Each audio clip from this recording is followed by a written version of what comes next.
Hi, ഇന്ന് നമുക്ക് മുരിങ്ങയില പരിപ്പ് തോരൻ വയ്ക്കാവേ. അതിനായിട്ട് ഞാൻ കുറച്ച് മുരിങ്ങയില എടുത്ത് കഴുകി വൃത്തിയാക്കി വെച്ചിട്ടുണ്ട്. ഇനി നമുക്കിതിങ്ങനെ ഓരോ ഇലയായിട്ട് അടത്തിയെടുക്കാം. ഈ പരിപ്പാണ് ഞാൻ എടുക്കുന്നത്. ഇതാകുമ്പോൾ നമുക്ക് കുതിർന്നൊന്നും വെക്കേണ്ട ആവശ്യമില്ല, പെട്ടെന്ന് വെന്ത് കിട്ടുവേ. അപ്പോൾ ആവശ്യമുള്ള അത്രയും പരിപ്പെടുത്തിട്ട് ഞാൻ 3-4 പ്രാവശ്യം കഴുകി വെച്ചിരിക്കുവാണ്.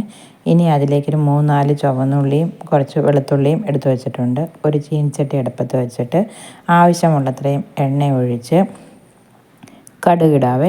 കടുക് പൊട്ടി വരുമ്പോഴത്തേക്കിനും നമ്മൾ നേരത്തെ എടുത്തു വെച്ച ഉള്ളിയും വെളുത്തുള്ളിയും എല്ലാം ചതച്ച് വെച്ചിട്ടുണ്ട്.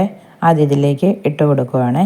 അതൊന്ന് ഇളക്കിയിട്ട് ഇനി കുറച്ച് ഇടിച്ച മുളകും കൂടി ഇട്ട് നന്നായിട്ട് ഇളക്കി ഒന്ന് മൂത്ത് വരുമ്പോൾ കുറച്ച് കറിവേപ്പിലയും കൂടെ ഇട്ട് കൊടുക്കുകയാണ്.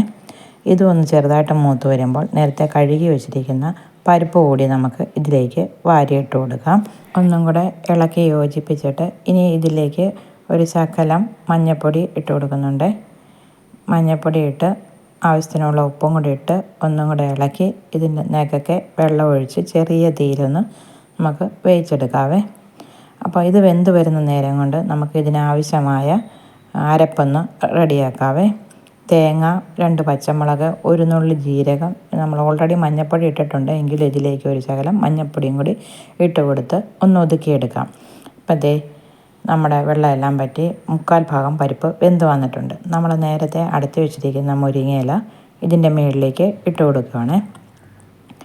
ഇതിപ്പം ഒത്തിരിയുള്ള പോലെ തോന്നുമെങ്കിലും ഒന്ന് അവിഞ്ഞ് വരുമ്പോൾ കുറയും. നമുക്കൊന്ന് മൂടി വെച്ച് ചെറുതീയിലൊന്ന് ആവി കയറ്റിയെടുക്കാം. ഇപ്പോൾ ആവിയൊക്കെ കയറി വന്നിട്ടുണ്ട്. നന്നായിട്ടൊന്ന് ഇളക്കിയിട്ട് നമുക്ക് നേരത്തെ ചതച്ച് വെച്ചിരിക്കുന്ന അരപ്പ് കൂടി ഇതിലേക്ക് ഇട്ട് കൊടുക്കാം. ഇത് ഒരു ചെറുതീയിൽ 2 മിനിറ്റ് ഒന്ന് ആവി കയറാനായിട്ട് മൂടി വെച്ചിട്ട് തുറന്ന് നോക്കാം. ഇപ്പം നല്ലതായിട്ട് ആവിയൊക്കെ വന്ന് ഇളക്കി ഉപ്പൊക്കെ നോക്കിയിട്ടുണ്ട്. പരിപ്പ് മുരിങ്ങയില തോരൻ റെഡിയായിട്ടുണ്ട്.